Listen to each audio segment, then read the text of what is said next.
Hey yo, what's going on everybody? It's your freaking boy Jake here, aka JR Will Reacts, and today I'm going to be reacting to how chocolate is made, guys. You want to know how chocolate's made? Watch this video, listen to me react, and then you'll find out, and you get the point. This is how it's made, alright guys? So I'm going to start in 3, 2, 1. I'm honestly curious about this, This factory makes chocolate in various forms and sells it to companies which manufacture chocolate products for retail sale. It also supplies chocolate components such as cocoa powder and cocoa butter. Honestly hurt my heart. Most of the cocoa beans arriving here come from West Imagine Africa, the profit which that they grows make off 70% of the world's crop. cocoa beans, if that's what they're called, I think. And A just conveyor belt moves them through making a cleaning chocolate in system, general, they probably make so much series of money. sieves that screen out twigs, stones, and other debris. But that goes for anything, so. Next stop is a micronizer, a revolving drum that heats the cocoa beans to loosen their shells. That looks so dirty, but then when they actually make chocolate, it's just machine called a winnower. Inside, successive rakes drag the beans across screens, pulling off large pieces of shell. Then, a vacuum sucks away the remaining smaller pieces. Removing the shell exposes the inside of the cocoa bean, which is called the nib. The factory will roast the nibs to develop their flavor. The chocolate that you might eat every day is fat, which is cocoa butter. This is how they do it. That's crazy to think about. Nibs, cocoa butter, and sugar, along with milk powder if they're making milk chocolate. First, the factory processes milk chocolate's the better than dark chocolate. If you like dark chocolate, the heat and friction activate the cocoa butter, producing pure liquid chocolate called chocolate liquor. The factory extracts some of the Can you get drunk off that? To sell Probably, it separately right? as chocolate-making ingredient. Totally joking, guys. And to use for in-house chocolate production, along with other ingredients in various proportions.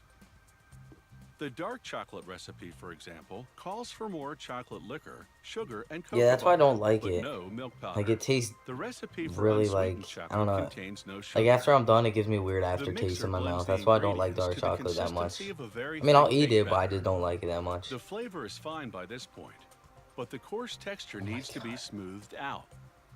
So the chocolate moves to a refining machine, passing between a set of 5 rollers that reduce the particle size. So much so that within just minutes, the chocolate leaves the refiner as a fine, dry powder. That's chocolate? But now, it needs to be reliquefied. That looks like dirt. So the next stop is a machine called a conch. The friction and heat once again activate the cocoa butter, returning the powder to a liquid state. At this point, they add more cocoa butter, enough to reduce the viscosity to the exact thickness they need. Just a bit, for example, if they're making chocolate chips, or much more if they're making a thin chocolate coating. That's kind of lit. The conch feeds a machine called a drop depositor. That's so cool, honestly. It deposits drops of chocolate onto a conveyor belt. The nozzle trays are interchangeable, so the machine that is so cool. Produce various sizes of chips, discs, or other shapes. Look at all that chocolate. And then just imagine the money they make off that. Enter a cooling tunnel. Traveling for about 5 minutes. I'm just confused because temperature zones, which vary between 30 and 50 degrees Fahrenheit. Is room temperature the temperature that chocolate can just stay at without melting? Because you can cool it down, then it'll warm up and it'll just stay there. But a conveyor belt. Never mind. This probably sounds stupid. A standard I was trying to say if it gets too hot, it's gonna melt, obviously. But if it's cold, never mind. Stupid, right? Yeah. Bars. A depositor fills bar-shaped plastic molds. That looks so cool. The conveyor transfers them to an elevator system, which moves through a cold room for about 2 hours.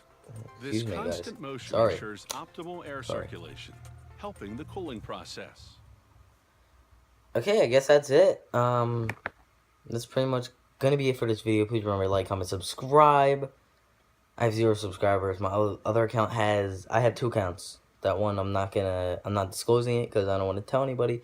But it has 340 subscribers, I believe. I don't know, not that much, but I'm hoping to get there quick. Just trying to get there.